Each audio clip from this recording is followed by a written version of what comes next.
Siren की आवाजें, बमों की गड़गड़ाहट।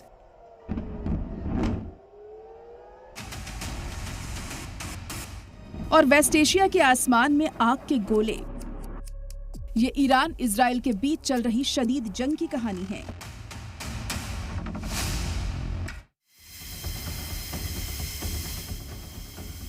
इजराइल और ईरान के बीच 12 दिनों से ऐसी जंग चली जिससे पूरी दुनिया मुतासिर हुए बगैर नहीं रह पाई।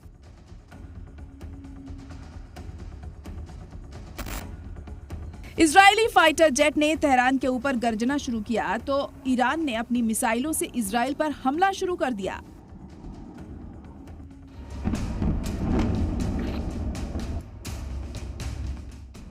इजराइल ईरान को कमजोर समझने की बेवकूफी कर बैठा।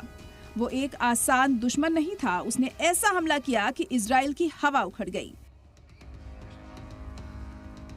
उसने ऐसे गोले दागे जो इजराइल के मशहूर मिसाइल डिफेंस शील्ड को भेदते हुए तेल अवीव, हाइफा और बीरशेबा में तबाही के आसार छोड़ गए।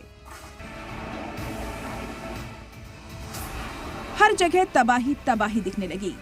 इजराइल का आयरन डोम नाकाम नजर आया।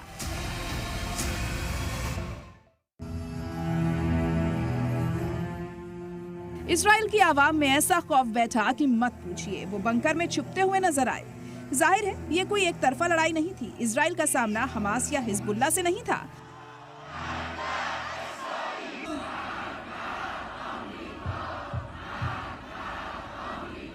बल्कि एक ताकतवर मजबूत कौम ईरान से था।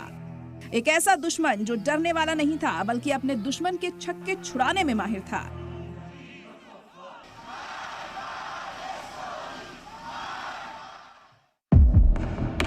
ये एक अजीम जंग थी जिसमें कशीदगी उरूज पर थी, जिसमें दुश्मनी की कोई इंतहा नहीं थी। दोनों फरीक के लिए लड़ाई बहुत आसान नहीं थी। I'm completely against war.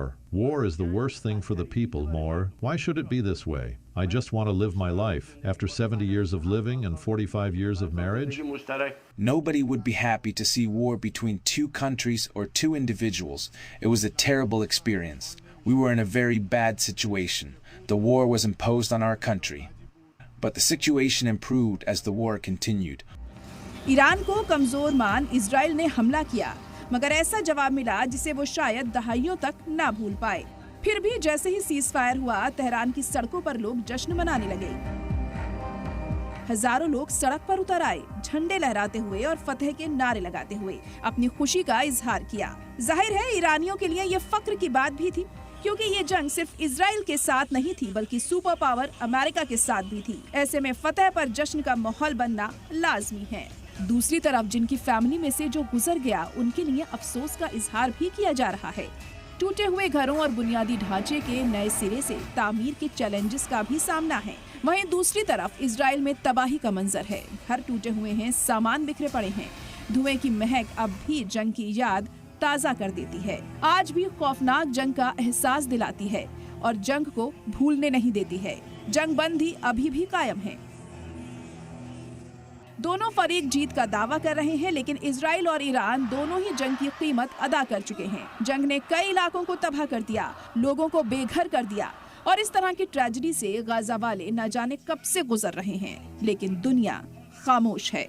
Bureau report, सलाम टीवी।